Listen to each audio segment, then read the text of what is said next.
Aujourd'hui, les présidents signataires de l'appel de Fort-de-France vont faire un point sur un bilan suite au SIOM, mais aussi on a parlé un peu de la nomination du nouveau ministre délégué de l'Outre-mer.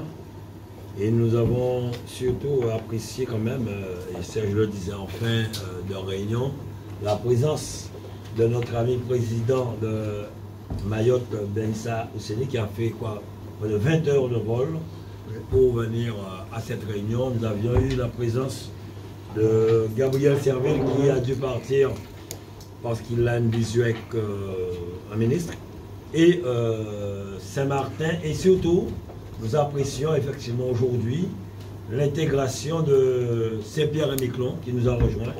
Et notre volonté, c'est d'aller encore plus loin avec Saint-Barthélemy, Nouvelle-Calédonie, la Polynésie, pour que nous soyons vraiment, Wallis-et-Futuna, pour que nous soyons vraiment des Outre-mer vraiment très forts. Donc, suite à cela, nous avons produit un courrier que nous allons transmettre au président de la République pour l'interpeller un peu, lui demander des réunions. Bah, j'ai dit ça, hein. Bah, j'ai dit ça. On peut lire, c'est bien. Bon, on va aller sur ligne. Dit ça, hein.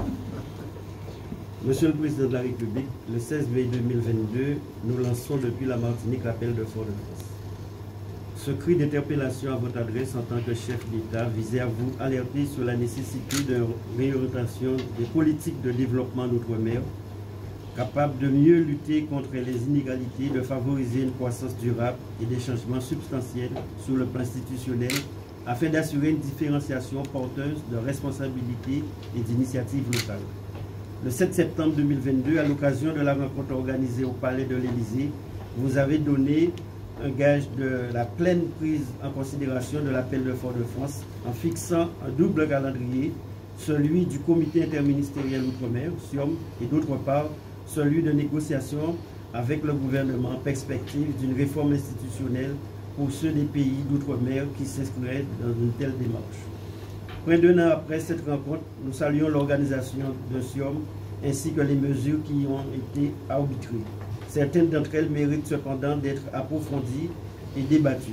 Il s'agit désormais de veiller à leur application et d'amplifier les actions, des actions très concrètes pour l'amélioration des conditions de vie de nos populations en cohérence avec les stratégies de développement décidées localement.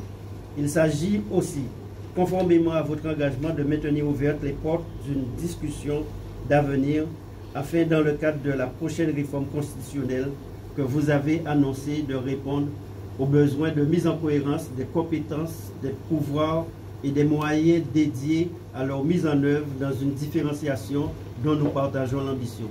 Réunis en Guadeloupe ce samedi 29 juillet 2023, nous, exécutifs des collectivités d'outre-mer, dans un climat de confiance renouvelée, souhaitons que vous puissiez nous confirmer votre détermination à accomplir ce chantier aux côtés des peuples des outre-mer après ce récent changement gouvernemental.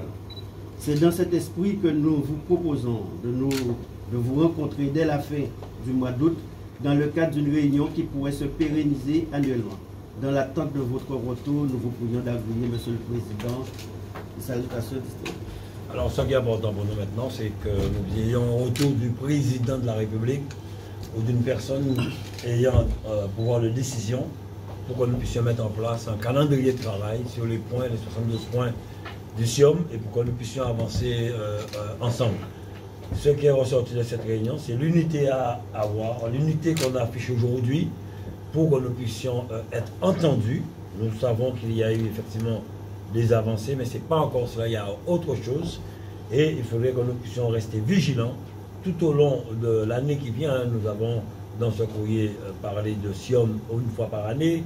On le disait la dernière fois, il y a 15 ans, qu'il y a un suivi réel. C'est pour cette raison que nous voulons aujourd'hui qu'il y ait une collaboration plus étroite avec les autres régions. Nous avons parlé de la Nouvelle-Calédonie, Saint-Barthélemy, Wallis-et-Futuna, de manière à ce que nous soyons encore plus forts en Outre-mer. 2,6 millions, le jour que nous serons ensemble, le jour où nous ferons ça, je pense que certains commenceront à réfléchir, ils se sont mis ensemble.